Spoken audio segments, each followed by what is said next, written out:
Qué gusto saludarles, amigas y amigos, y compartir los próximos minutos estudiando juntos la palabra de Dios.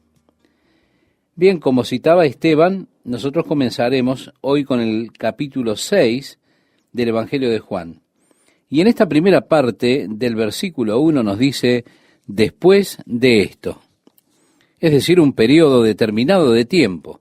No sabemos cuánto pasó, pero Juan nos lleva hacia el mar de Galilea. Él dejó Jerusalén y ahora, ¿qué otros eventos transcurrieron allí? No lo sabemos, pero de regreso en el área de Galilea, allí es donde nos encontramos. Y dice que después de esto Jesús fue al otro lado del mar de Galilea, el de Tiberías, también conocido como mar de Genesaret, y le seguía gran multitud porque veían las señales que hacían los enfermos. Y así que por sus milagros Jesús atraía a una gran multitud de personas. Entonces subió Jesús a un monte y se sentó allí con sus discípulos. Y estaba cerca la Pascua, la fiesta de los judíos. Cuando alzó Jesús los ojos y vio que había venido a él gran multitud, dijo a Felipe, ¿de dónde compraremos pan para que coman estos? Pero esto decía para probarle, porque él sabía lo que había de hacer. Felipe le respondió, 200 denarios de pan no bastarían para que cada uno de ellos tomase un poco. Uno de sus discípulos, Andrés, hermano de Simón Pedro, le dijo, aquí está un muchacho que tiene 5 panes de cebada y 2 pececillos, mas ¿qué es esto para tantos? Quiero decir, lo digo porque usted sabe, ¿no? ¿Qué es esto tan poquito para esta gran multitud? Entonces Jesús dijo, haced recostar la gente. Y había mucha hierba en aquel lugar, y se recostaron como en número de 5,000 varones. Y tomó Jesús aquellos panes, y habiendo dado gracias, los repartió entre los discípulos, y los discípulos entre los que estaban recostados, asimismo de los peces, cuanto querían. Y cuando se hubieron saciado, bien, esta palabra en griego es la palabra que se traduce también hartado o sobrealimentado, es decir, cuando estaban saciados. Dijo a sus discípulos, recoged los pedazos que sobraron para que no se pierda nada. Recogieron, pues, y llenaron 12 cestas de pedazos, que de los 5 panes de cebada sobraron a los que habían comido. Aquellos hombres entonces, viendo la señal que Jesús había hecho, dijeron, este verdaderamente es el profeta que había de venir al mundo. Esta es una referencia a la profecía de Moisés que declaraba, y otro profeta como yo vendrá, a él oiréis. Así que ellos estaban buscando a ese otro profeta que era como Moisés. Y cuando vieron este milagro dijeron, este es aquel, sin lugar a dudas, de quien estaba hablando que ese otro profeta vendría. Y ellos reconocieron que Jesús era el Mesías prometido. Ahora bien, ellos querían hacer una aclamación pública. Ellos querían tomarlo y forzarle a ser el rey, para establecer ahora el reino. Pero eso no estaba en conformidad al plan de Dios. Jesús, en lugar de intervenir en este punto aprovechando ese movimiento, simplemente se escabulló por entre ellos y se fue a la montaña solo. Él no les permitió que le aclamaran como su rey de manera prematura. Dios tenía determinado un día especial en el cual él presentaría a su rey a la nación. Ese día usted lo conoce, es ese día especial que lo llamamos el Domingo de Ramos, porque fue el domingo que precedió a la crucifixión de Jesús.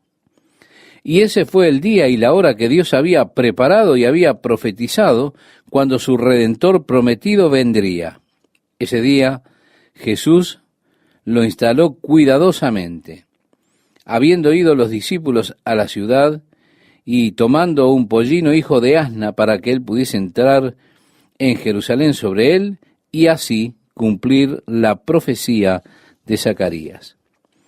El día que Él les permitió a los discípulos clamar ese salmo mesiánico que hemos mencionado en otras oportunidades, el número 118, que dice: Hosana, Hosana, bendito es aquel que viene en el nombre del Señor. Gloria a Dios en las alturas.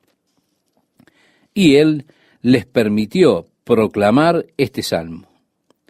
De hecho, cuando los fariseos objetaron, Él dijo: si ellos callaren, las piedras clamarán. Ese día en el cual Él lloró sobre Jerusalén diciendo: oh, si también tú conocieses, a lo menos en este tu día, lo que es para tu paz, mas ahora está encubierto de tus ojos. Esto usted lo puede encontrar en el Evangelio de Lucas, que ya hemos estudiado en el capítulo 19, versículo 42. Así que aquí hubo este intento prematuro de establecerle a Él como rey por la gente. Este fue un movimiento de esta multitud. Jesús lo rechazó porque Él estaba trabajando según el calendario de Dios y no el calendario del hombre. Y es mi ruego: oh Dios, ayúdanos a aprender a trabajar en tu calendario más que en el nuestro propio. Parece que siempre estamos deseando hacer cosas de manera prematura, pero Dios nunca parece obrar tan rápido como nos gustaría que lo hiciese. Nos gustaría a nosotros acelerar el programa de Dios. Si pudiese hacerlo a mi modo, el Señor hubiese venido hacía ya un par de años a este mundo. Pero entendiendo Jesús que iban a venir para apoderarse de Él y hacerle rey, volvió a retirarse al monte él solo. Al anochecer, descendieron sus discípulos al mar, y entrando en una barca iban cruzando el mar hacia Capernaum. Estaba ya oscuro, y Jesús no había venido a ellos. Y se levantaba el mar con un gran viento que soplaba.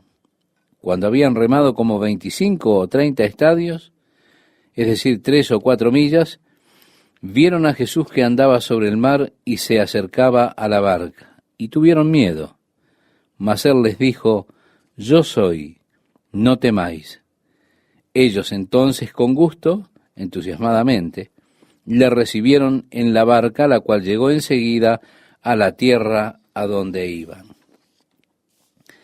Atracaron inmediatamente en Capernaum. Y continúa el relato bíblico diciendo: el día siguiente, la gente que estaba al otro lado del mar vio que no había habido allí más que una sola barca, y que Jesús no había entrado en ella con sus discípulos, sino que éstos se habían ido solos. Pero otras barcas habían arribado de Tiberías junto al lugar donde habían comido el pan después de haber dado gracias al Señor. Cuando vio, pues, la gente que Jesús no estaba allí, ni sus discípulos, entraron en las barcas y fueron a Capernaum buscando a Jesús. Y hallándole al otro lado del mar, le dijeron: Rabí, ¿cuándo llegaste acá? Respondió Jesús y les dijo: de cierto os digo. Bien, ahora Él no les dijo cómo Él llegó hasta ahí. Él solo les dijo: de cierto os digo, que me buscáis, no porque habéis visto las señales, sino porque comisteis el pan y os saciasteis. En otras palabras, Él les dice: ustedes están buscándome por las razones equivocadas. Lo están haciendo por los motivos equivocados. Solamente me están buscando porque tienen su estómago saciado con pan y pescado, y esta no es la razón por la cual tienen que buscarme. El verso 27 dice: trabajad no por la comida que perece, sino por la comida que a vida eterna permanece, la cual el Hijo del Hombre os dará, porque a éste señaló Dios el Padre. Y entonces le dijeron: ¿qué debemos hacer para poner en práctica las obras de Dios? Esta es una pregunta que la gente con frecuencia hace. ¿Cuándo? Cuando se están volviendo conscientes de la dimensión espiritual. Pero, ¿qué puedo hacer para obrar las obras de Dios? Y aquí tenemos: respondió Jesús en una paradoja y les dijo: esta es la obra de Dios, que creáis en el que Él ha enviado. ¿No es interesante, estimado oyente? ¿Qué obra puede usted hacer para agradar a Dios? La única obra que usted puede hacer es simplemente creer en Jesús, que usted crea en el que Él envió. A partir del verso 30 leemos, le dijeron entonces, ¿qué señal pues haces tú para que veamos y te creamos? ¿Qué obra haces? Nuestros padres comieron el maná en el desierto, como está escrito, pan del cielo les dio a comer. Y Jesús les dijo, de cierto os digo, no os dio Moisés el pan del cielo, mas mi Padre os da el verdadero pan del cielo. Moisés no les dio el maná, mi Padre lo envió. Pero mi Padre está ahora dándoles a ustedes el verdadero pan del cielo. Sus padres comieron del maná y murieron. El verso 33 dice, porque el pan de Dios es aquel que descendió del cielo y da vida al mundo. Este es el pan de Dios, el que descendió del cielo y da su vida al mundo. Jesús les dijo, yo soy el pan de vida, el que a mí viene nunca tendrá hambre, y el que en mí cree no tendrá sed jamás. Mas os he dicho que aunque me habéis visto, no creéis. Todo lo que el Padre me da, vendrá a mí, y al que a mí viene, no le echo fuera. Qué gloriosa palabra de Jesús para nuestras temblorosas y vacilantes almas. Porque verá usted, Satanás me dice, mira, no hay sentido, no tiene sentido de que vayas a Dios. Él no quiere hacer nada contigo, eres un fracasado. Tu vida es un verdadero desastre. Sí, Satanás planta incredulidad en el corazón. Y si creo que Dios no me recibirá, entonces Dios no me recibirá porque yo no vendré. Pero Jesús dijo, todo el que a mí viene no le echo fuera. Todo lo que el Padre me ha dado es mío. Ellos vendrán a mí, y el que a mí viene, no le echo fuera. Son alentadoras, son gloriosas estas palabras para su espíritu atribulado, estimado oyente. Quizá usted, a quien Satanás ha estado fastidiando por mucho tiempo, tratando de decirle que usted no es digno, que Dios no le quiere, que Él no está interesado en usted. Déjeme decirle algo. Si usted tan solo viene a Jesús, no habrá forma en que Él le eche fuera. El versículo 38 nos dice, porque he descendido del cielo no para hacer mi voluntad, sino la voluntad del que me envió. Y esta es la voluntad del Padre. Esto es lo que he estado queriendo saber. ¿Cuál es la voluntad de Dios? Y Él dice aquí, y esta es la voluntad del Padre, el que me envió, que de todo lo que me diere no pierda yo nada, sino que lo resucite en el día postrero.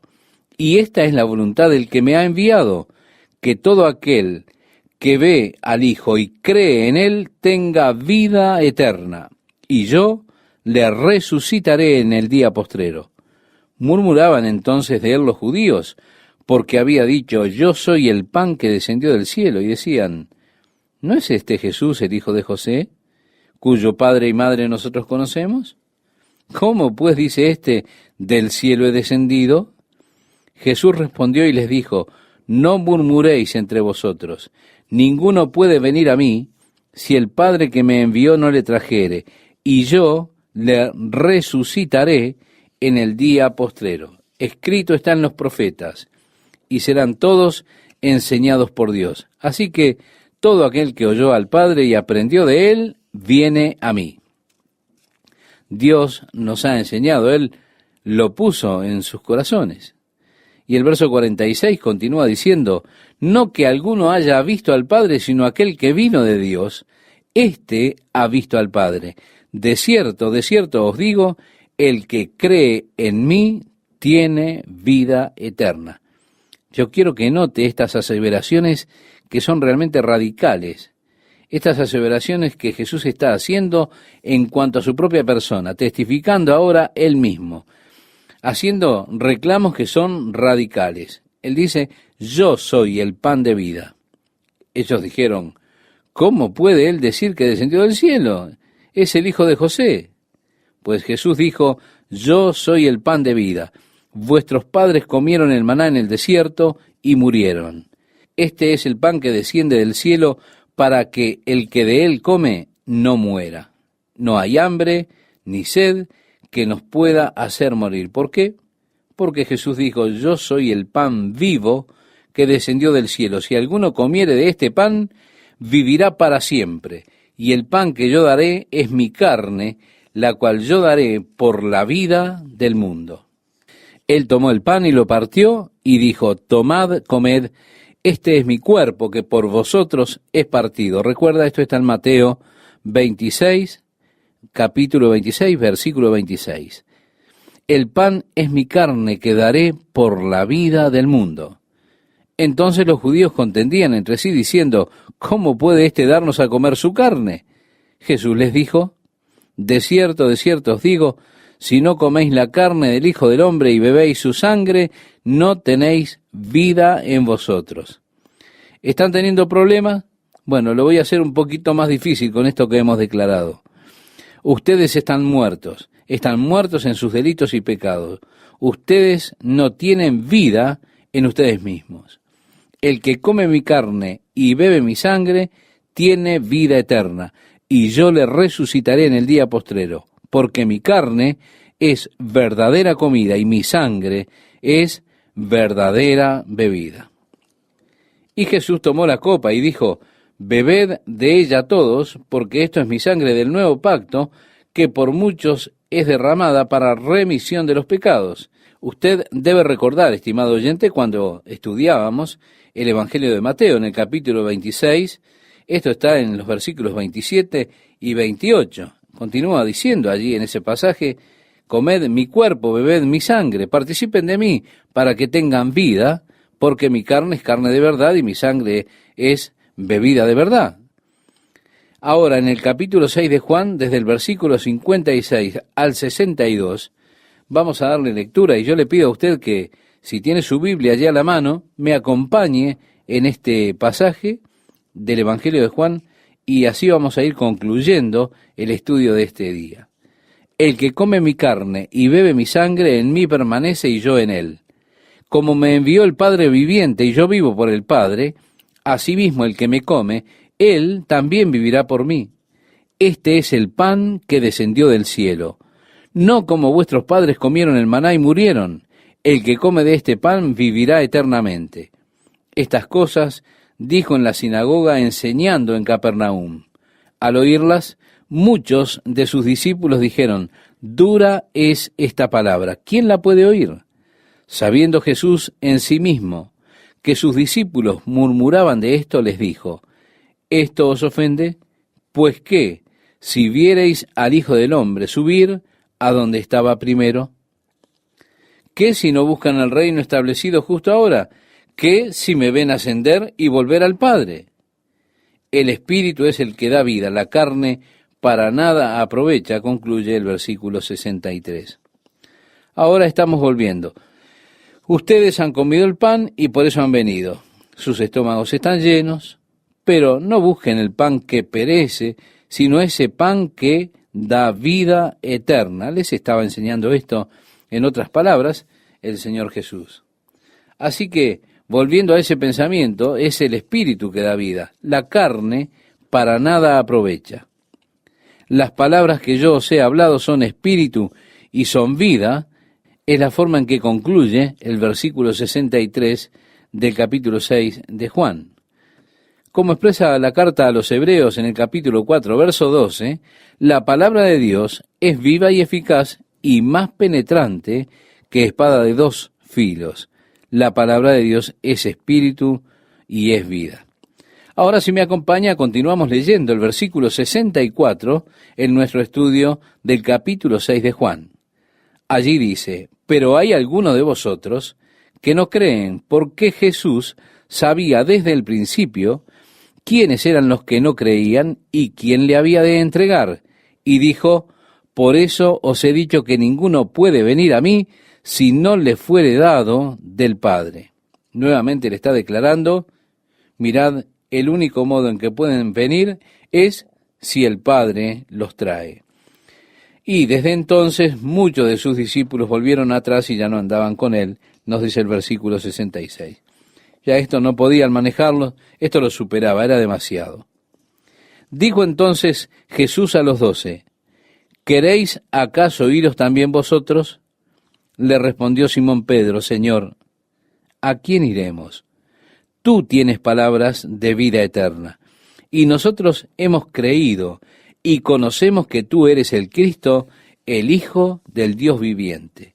Jesús le respondió, ¿no os he escogido yo a vosotros los 12, y uno de vosotros es diablo? Hablaba de Judas Iscariote, hijo de Simón, porque éste era el que le iba a entregar y era uno de los 12. ¿Qué tal, amigos? ¿Cómo están? Qué gusto es estar una vez más con ustedes compartiendo este apasionante estudio del Evangelio de Juan. Y como citaba Esteban, nosotros comenzaremos la lectura en el versículo 1 de este magnífico capítulo 7.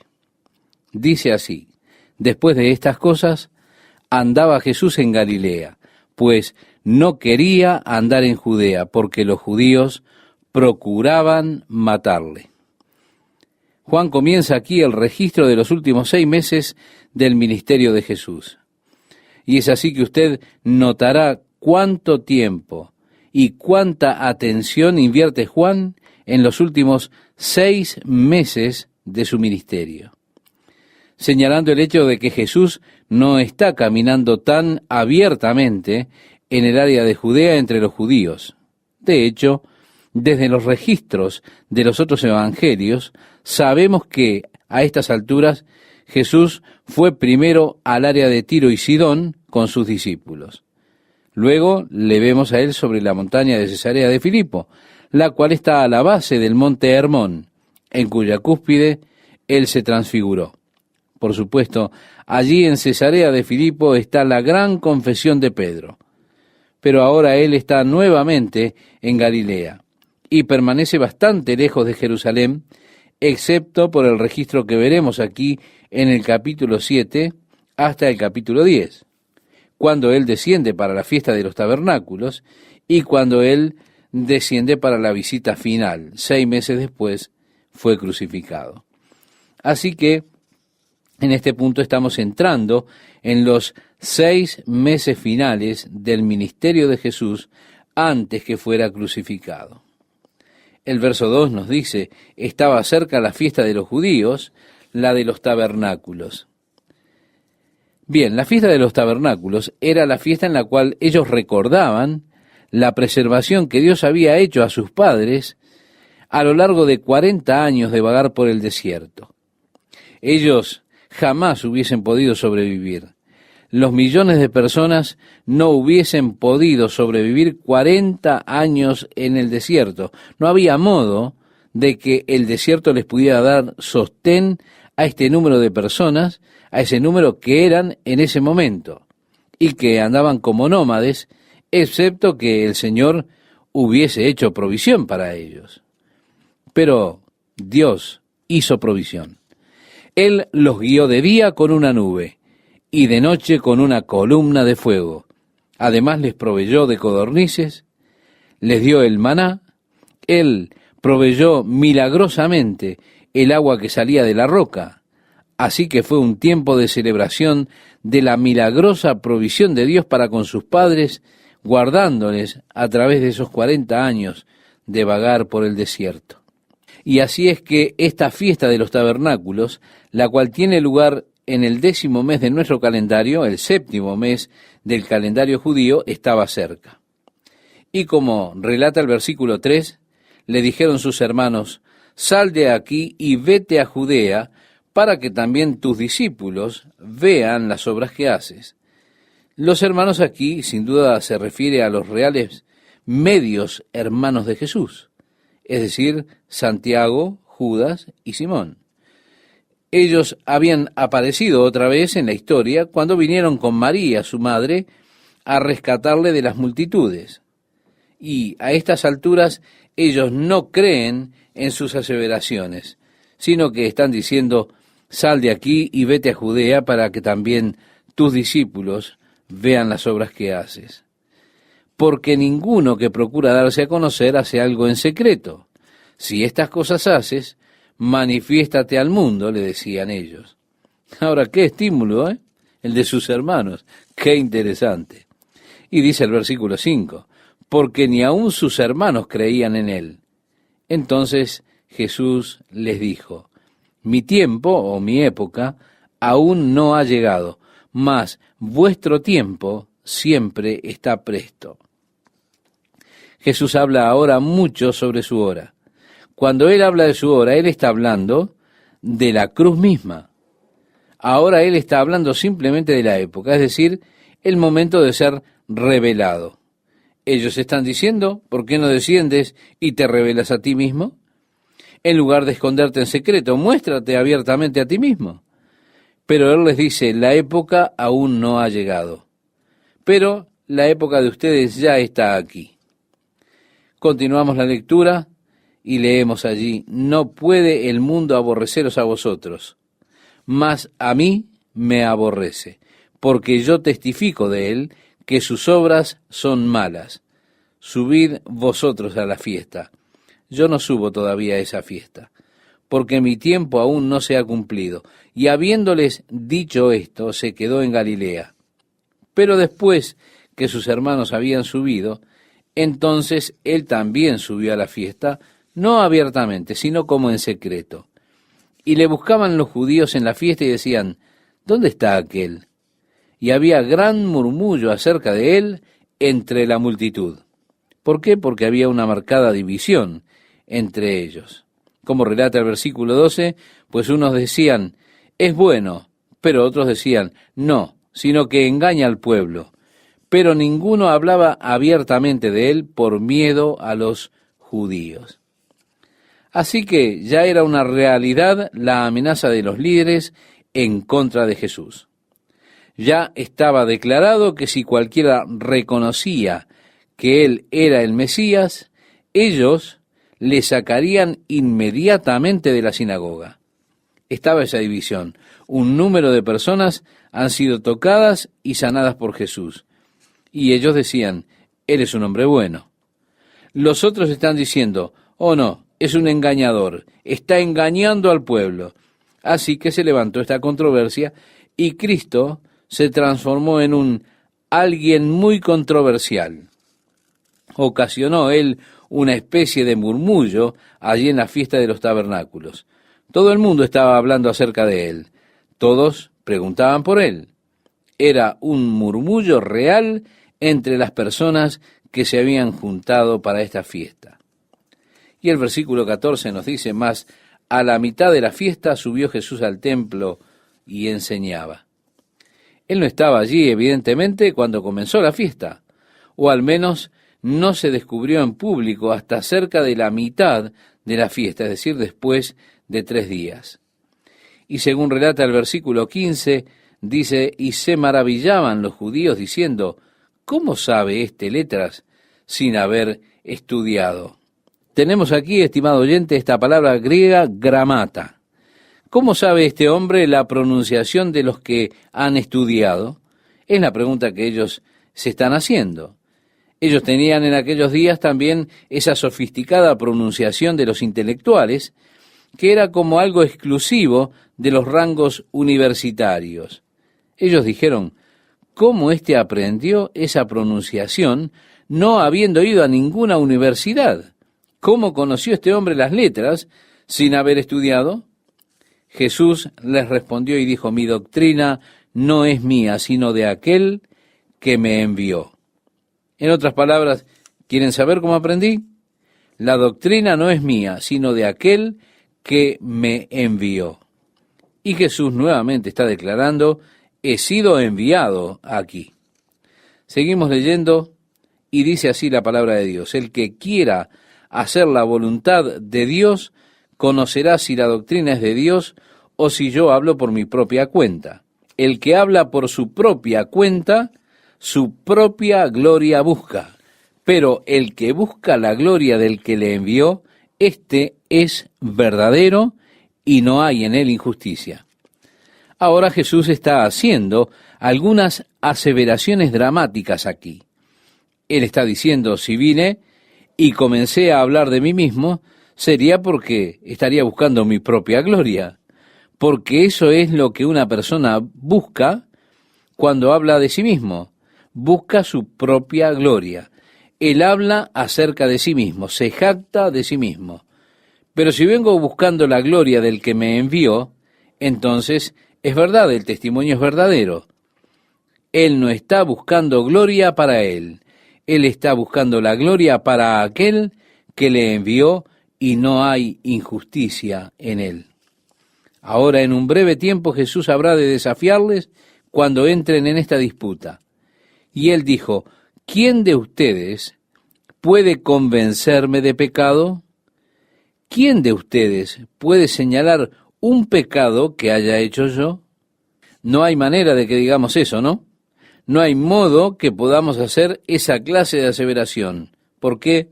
Porque no hay injusticia en Jesús. Así que estas son aseveraciones bastante radicales que Jesús hace delante del pueblo. Él dijo, ¿no les dio Moisés la ley? Y con todo, ninguno de ustedes guardó la ley. Así que, ¿por qué están por matarme? Una cosa interesante. Le estaban acusando a él, por supuesto, y la cosa está aún supurando. La última vez él estaba allí. Ustedes recuerdan, ¿verdad? Él estaba en el estanque de Betesda y él dijo al cojo que tome su lecho y camine y que se vaya y ande. El cojo tomó su lecho, comenzó a caminar. ¿Qué pasó? Los judíos lo tomaron y dijeron, es el Sabbat, ¿cómo es que estás cargando tu lecho? Él dijo, el hombre que me sanó me dijo que tome mi lecho y camine. Ellos dijeron, ¿quién fue? Y él dijo, no sé.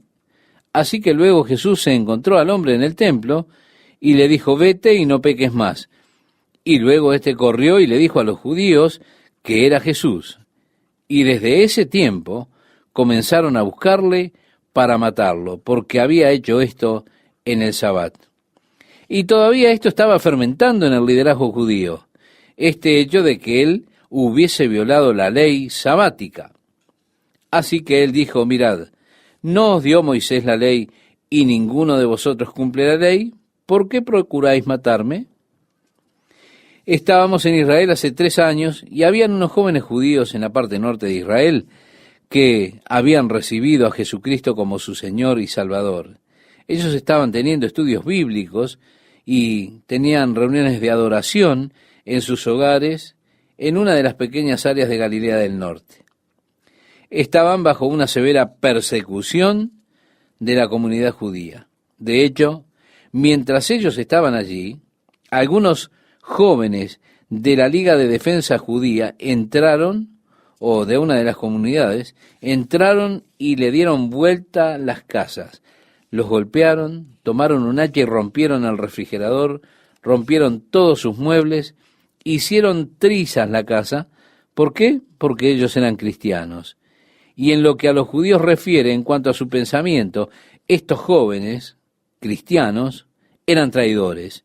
¿Por qué? Porque habían dejado el judaísmo y habían recibido a Jesucristo como Salvador.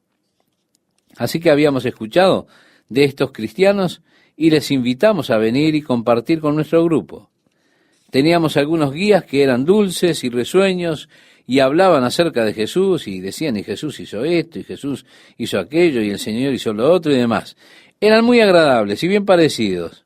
Y algunas de las personas del tour pensaban que estos estaban próximos a la salvación.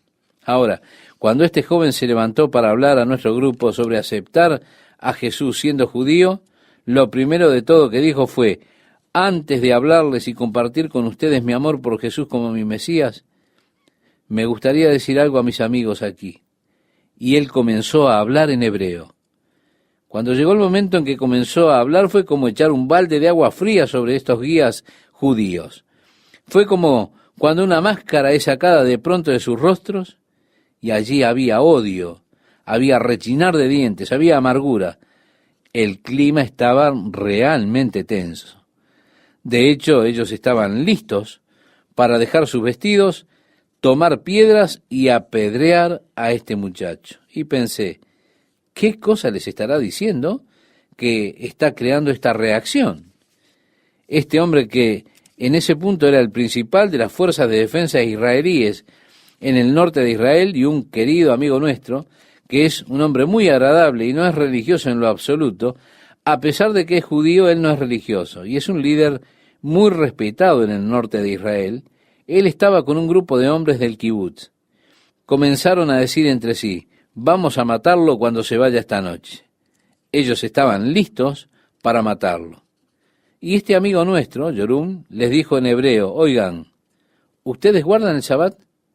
Ellos dijeron no. Él les dijo: ¿son religiosos? No. Bueno, entonces, ¿por qué quieren matar a este hombre? ¿Simplemente porque él dice que cree que Jesús es el Mesías? Y pudo convencerles de no matarlo. Pero es interesante aquí que Jesús dijo: miren, Moisés les dio la ley, pero ninguno de ustedes la está guardando. Así que, ¿por qué buscan matarme? Es porque piensan que he violado la ley del Sabbat. Ustedes no la están guardando.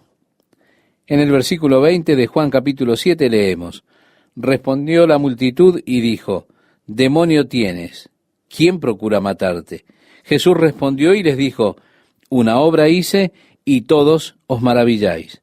Por cierto, Moisés os dio la circuncisión, no porque sea de Moisés, sino de los padres. Sin duda, la circuncisión precedió a Moisés, vino de Abraham. Esto es, esta vino del padre Abraham. Ahora, él se está refiriendo a este milagro en el día del Sabbat. Respondió la multitud y dijo: demonio tienes, ¿quién procura matarte? Jesús respondió y les dijo: una obra hice y todos os maravilláis. Por cierto, Moisés os dio la circuncisión, no porque sea de Moisés, sino de los padres, y en el día de reposo circuncidáis al hombre. Es verdad, la circuncisión precedió a Moisés, vino de Abraham. Ahora él se está refiriendo a este milagro en el día Sabbat. ¿Lo ve? He hecho un milagro, una maravilla entre ustedes, y ustedes están todos molestos porque fue en el día sábado. Él se está refiriendo al incidente en el estanque de Betesda, cuando determinaron en ese momento: vamos a matarle por lo que él hizo en el Sabbat. Así que él dijo: miren, Moisés dio la ley de la circuncisión, no porque fue realmente de Moisés, esta vino de Abraham. Pero si el octavo día es el día en que el niño tenía que ser circuncidado, y sucedía que era Sabbat, ustedes proseguían y le circuncidaban de todos modos, aunque fuese Sabbat. El versículo 23 dice: si recibe el hombre la circuncisión en el día de reposo, para que la ley de Moisés no sea quebrantada, ¿os enojáis conmigo porque en el día de reposo sané completamente a un hombre? He hecho una obra de Dios en el día Sabbat.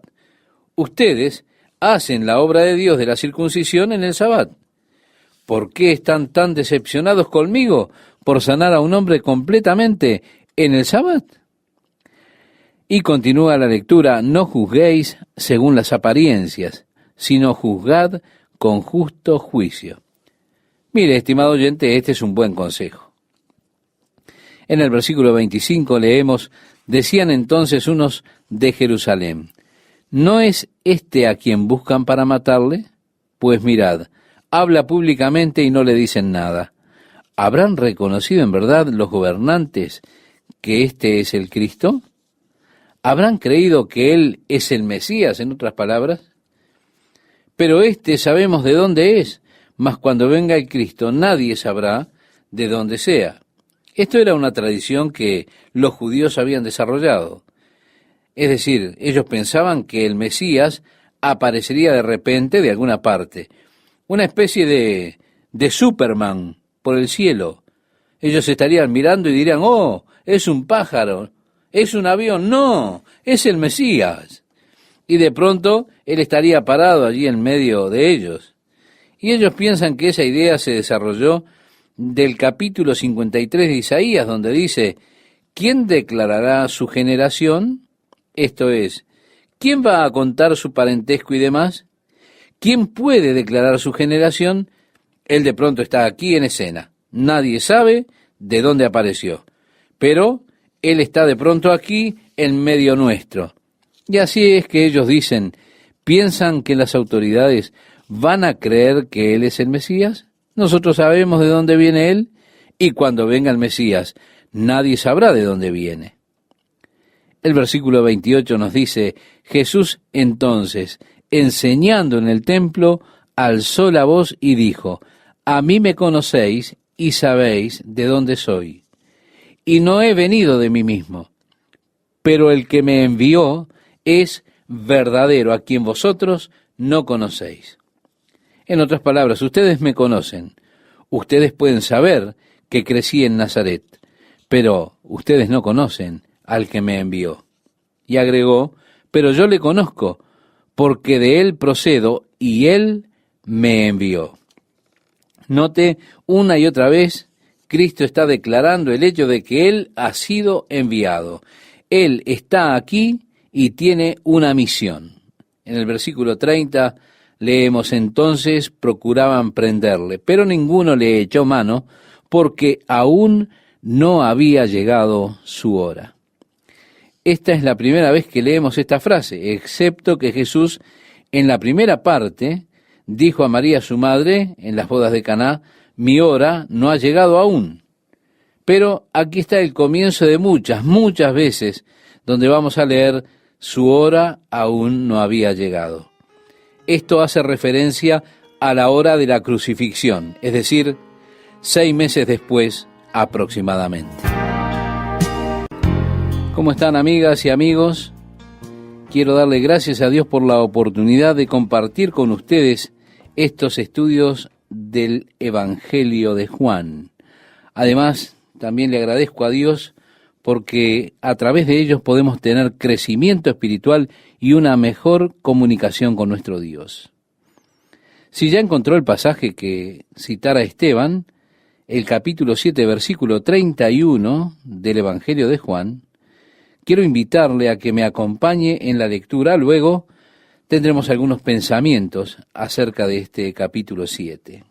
Y muchos de la multitud creyeron en él y decían, el Cristo cuando venga, ¿hará más señales que las que éste hace? Los fariseos oyeron a la gente que murmuraba de él estas cosas, y los principales sacerdotes y los fariseos enviaron alguaciles para que le prendiesen. Ellos sentían que este era el momento preciso.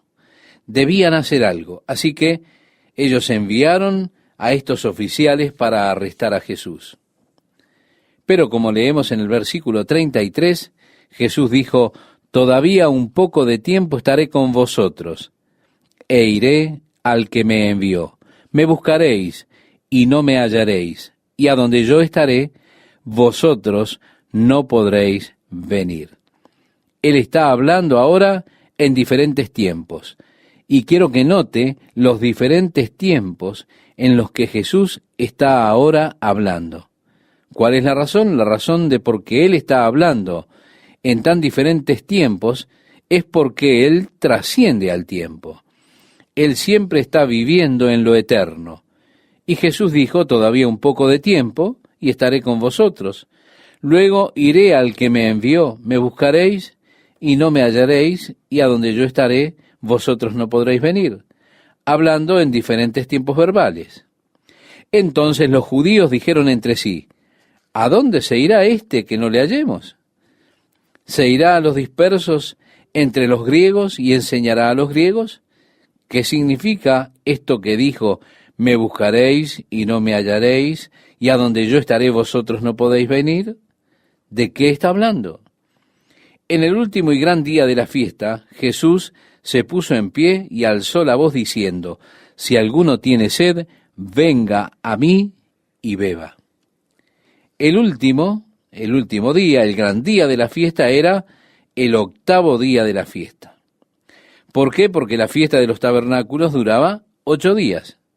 En el último día, que era el gran día de la fiesta, sin duda allí en el monte del templo miles de personas se reunieron para esta fiesta.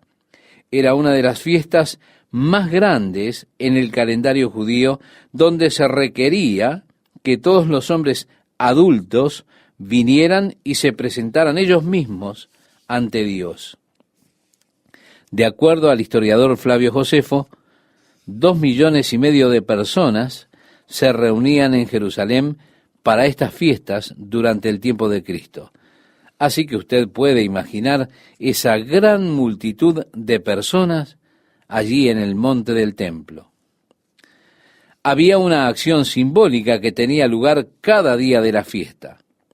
El sacerdote llenaba los recipientes de agua en el estanque de Siloé y cantaban los salmos de Jalel, subían desde el estanque hacia el área del monte del templo y ante las personas se vertían los recipientes de agua salpicando el pavimento para recordar a las personas que cuando sus padres estaban muriendo en el desierto, Dios los preservó milagrosamente, dándoles agua que salió de la roca cuando fue golpeada por Moisés. Y así, el agua era un símbolo muy importante para la fiesta de los tabernáculos. Ellos se daban cuenta que sus padres estaban a punto de ser exterminados, pero Dios los preservó, Dios los salvó con el agua que salió de aquella roca. Así es que Jesús, en este último día, el gran día de la fiesta, clamó: si alguno tiene sed, venga a mí y beba. La sed a la que Jesús hace referencia no es la sed física o la sed emocional, sino que habla de esa sed profunda en el espíritu del hombre, esa sed por Dios. Muy profundo dentro de cada persona está esa sed, esa necesidad de una relación significativa con Dios. Y a mí no me preocupa quién es usted, cuál es su pasado, de dónde sea usted, dónde está, pero todo hombre en lo profundo de su ser tiene sed de Dios. Hay personas que intentan encubrir esta sed. Tratan de disimularla con una fachada diferente. Ellos intentan hacer teatro al respecto. Intentan tener una gran fachada y dicen: yo tengo todo solucionado, no tengo ningún problema, no necesito ayuda, puedo hacer todo por mí mismo. Pero en su interior, ellos claman por una relación con Dios. Un clásico ejemplo es el de la mujer samaritana junto al pozo de agua. Ella, que era tan inteligente en sus respuestas a Jesús, hasta que finalmente Jesús la desenmascaró. Y ella le dijo a él: Señor, me parece que tú eres profeta. Nuestros padres adoraron en este monte y vosotros decís que en Jerusalén es el lugar donde se debe adorar. Pero la pregunta fue: ¿dónde puedo hallar a Dios? Es esa la pregunta. En lo profundo de cada corazón está esta pregunta: ¿dónde puedo encontrar a Dios? Sí, el hombre está sediento en su espíritu, sediento de Dios. Pero muchas veces intentamos saciar esa sed con cosas físicas, pero ellas nunca resultan. Así fue que Jesús dijo: si alguno tiene sed, venga a mí y beba. Y allí usted tiene el Evangelio en términos muy, pero muy sencillos. Así es, de esto es de lo que trata el Evangelio. Que para aquel hombre que está buscando en su espíritu una relación significativa con Dios, él puede hallarla viniendo a Jesucristo. Usted tiene sed en su interior. Usted necesita a Dios. Y Dios le invita diciendo: yo comprendo tu necesidad. Ven a mí y bebe. Y luego Jesús continúa explicando: el que cree en mí, como dice la Escritura, de su interior correrán ríos de agua viva. En otras palabras, ven a mí y bebe, porque yo he de llenar esa necesidad en tu vida. Yo saciaré esa sed. No solo saciaré esa sed, sino que haré que tu vida sea una copa rebosante. ¿Sabe usted? Hay momentos en que Dios comienza a impresionarme con su amor y su bondad. Y Él comienza a verter en mi corazón y en mi vida de su espíritu y su amor hasta que yo digo: Señor, estoy rebosando, no puedo más, Señor. y Él solo sigue vertiendo. Yo quedo atrapado en esa gloria de Dios, en su bondad, en su amor. Qué cosa maravillosa es ser arrollado así por el Espíritu de Dios. Es realmente glorioso. Desde su ser más íntimo fluirán ríos de agua viva. Ahora Juan agrega su comentario. Así que tenemos el comentario de Juan en su Evangelio al explicarnos acerca de qué estaba hablando Jesús. Y su comentario viene luego de años de observación.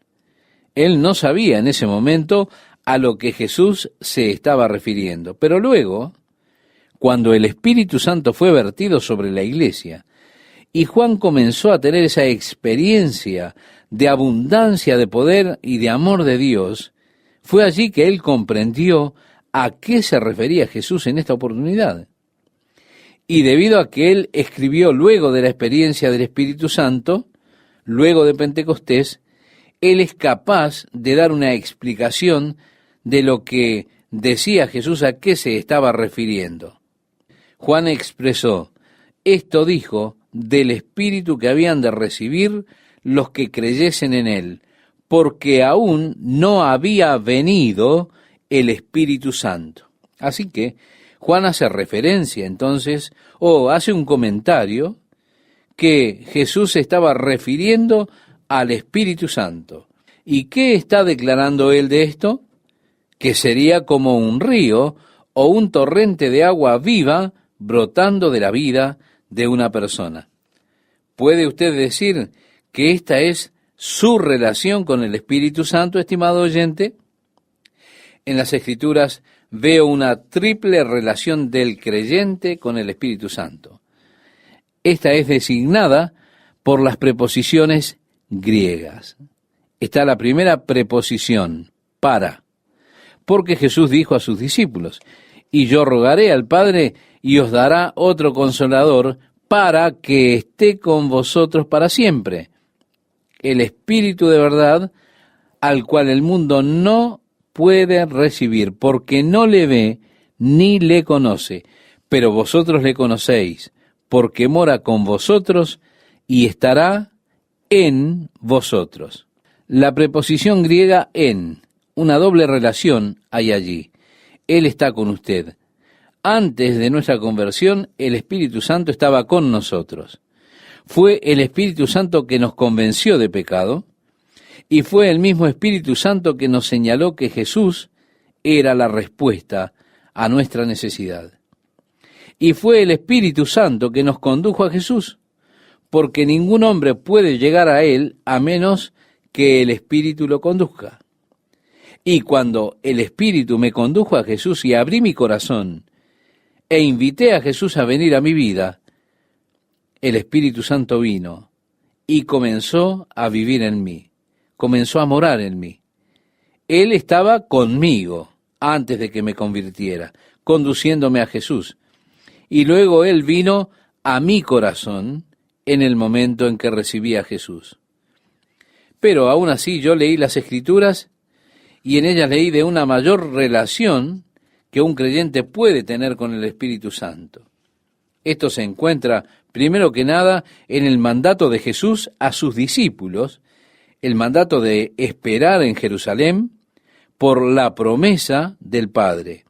Porque Jesús dijo, pero recibiréis poder cuando haya venido sobre vosotros el Espíritu Santo. Esto lo puede encontrar en el libro de los Hechos, en el capítulo 1, versículo 8. Y aquí está la preposición griega hepi, que quiere decir sobre, encima. A mí me gusta más rebosado. Cuando el Espíritu comienza a rebosar en su vida, la acción del Espíritu fluyendo. Y a esto es a lo que se refiere Jesús aquí, a esa triple relación. Cuando el Espíritu ha consumado su obra en mí, y ahora ese objetivo del Espíritu, cuando el Espíritu de Dios comienza a fluir en mi vida, y entonces otros a mi alrededor comienzan a recibir los beneficios de esa obra que Dios ha hecho en mi vida. Dios tiene que trabajar primero en mí, eso es lo primero. Pero Dios no está satisfecho solo con la obra que Él hace en mi vida.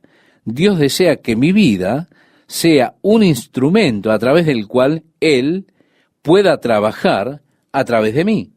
O, mejor dicho, un canal a través del cual Él pueda fluir de mí y pueda fluir ese amor y ese poder para un mundo que está realmente necesitado. Así que Él estaba hablando del Espíritu Santo. ¿Qué? Él fluirá de su vida como un torrente de agua viva. Años atrás yo estuve trabajando con un hombre que había estado en un retiro de fin de semana como consejero para un grupo de jóvenes. Y al estar trabajando el día lunes, él me dijo, ¿sabes? Tuve algunos problemas este fin de semana en el campamento donde fui como consejero. Yo dije, ¿cuál fue el problema? Él dijo, bueno, uno de los conferencistas que habló a los jóvenes dijo, estos días, mientras ustedes están en el campamento, están teniendo una experiencia maravillosa al acercarse a Dios, siendo llenos del Espíritu Santo de Dios. Pero, luego, cuando regresen a sus hogares, sus madres les dirán que hagan algo en la casa y ustedes dirán, no quiero hacerlo. Entonces les dijo, debido a esa actitud, un poquito del Espíritu saldrá de ustedes. Y luego tal vez ustedes digan una mentira o algo así, y otra vez, un poco más del Espíritu se alejará de ustedes. Luego de un tiempo todo el Espíritu los habrá abandonado, y entonces deberán ser llenos nuevamente con el Espíritu. Él me dijo, eso no me sonaba nada bien, pero no pude ver en dónde estaba mal. Yo le dije, bueno, yo no conozco ningún lugar en las Escrituras donde se refiera al abandono del Espíritu de su vida, pero sé de una Escritura que declara que fluirá de su vida como un torrente de agua viva. Esa es la relación que quiero. Quiero que mi vida esté rebosando. Quiero que el Espíritu de Dios fluya de mi vida como un torrente de agua viva. Jesús dijo, si no me fuera, el Consolador no vendría a vosotros, y yo rogaré al Padre y os dará otro Consolador. Así que el Espíritu vendría luego que Jesús fuera glorificado y ascendiera al Padre. Así que la prueba de que Jesús había ido al Padre fue el derramamiento del Espíritu Santo sobre la iglesia ocurrido allí en Pentecostés. En el versículo 40 del capítulo 7 de Juan, continúa la lectura. Entonces algunos de la multitud, oyendo estas palabras, decían, verdaderamente, este es el profeta. Esto es una referencia a la profecía en Deuteronomio, donde Moisés dice, profeta de en medio de ti, de tus hermanos, como yo, te levantará Jehová tu Dios, a él oiréis. Moisés prometió que vendría otro profeta. Lo interesante es que usted habla hoy en día con muchos judíos, mayormente ortodoxos, y ellos le dirán que no creen que el Mesías sea el Hijo de Dios. Ellos creen que el Mesías será un hombre como Moisés. ¿Por qué? Porque él dijo, profeta como yo. Moisés era un hombre y el Mesías para ellos será un hombre. Ellos dicen eso porque Moisés dijo esto, profeta del medio de ti, de tus hermanos, como yo te levantará Jehová tu Dios, a él oiréis. Así que él será como Moisés, que fue un hombre a quien Dios ungió para librarlos de la cautividad. Así que Dios ungirá a otro hombre. Por eso es que ellos esperan a otro hombre. ¿Y cuál será su señal? ¿Cuál será la señal de que él es el Mesías? Bueno, ellos dicen, esperamos a un hombre que reconstruirá el templo. Ellos creen que cuando el Mesías venga, él les ayudará a reconstruir el templo, y así será como lo reconocerán. Un hombre ayudándoles a reconstruir su templo. Este es el profeta, dicen ellos. Este es el profeta al que se refiere en la profecía Moisés. En el versículo 41 de Juan capítulo 7, leemos. Otros decían, este es el Cristo. Pero algunos decían, ¿de Galilea ha de venir el Cristo? ¿No dice la Escritura que del linaje de David y de la aldea de Belén, de donde era David, ha de venir el Cristo? Evidentemente, ellos no sabían que Jesús venía de Belén, que María y José habían viajado hasta allí, por supuesto, para ser censados, porque él era de la casa y el linaje de David, y cuando Lucas traza la genealogía de María, encontramos que ella también era de David. Así que él, es decir, Jesús, era de David y era nacido en Belén. Pero allí había división entre las personas a causa de él. Y esto siempre ocurre. Jesús siempre está dividiendo a los hombres. Él estaba deliberadamente separando allí a los hombres. Él decía cosas radicales, las cuales dividían a los hombres. Él le dijo a Marta, yo soy la resurrección y la vida. El que cree en mí, aunque esté muerto, vivirá. Y todo aquel que vive y cree en mí, no morirá eternamente. Y pregunta, ¿crees esto? ¿Ve usted? Él dijo estas cosas radicales e inmediatamente él plantea un desafío. ¿Crees esto? Haciendo esta pregunta, ¿crees esto? Él estaba deliberadamente creando una división, pues así están las personas divididas. Están aquellos que creen y aquellos que no creen. Así que la división que él estaba creando es la división que continúa hasta el día presente. Están aquellos que creen y están aquellos que no creen. Están los que tienen vida eterna y los que no tienen vida eterna. Están aquellos que tienen una esperanza y están los que no tienen esperanza. Sí, estimado oyente, Jesús siempre estaba haciendo división entre los hombres con sus afirmaciones.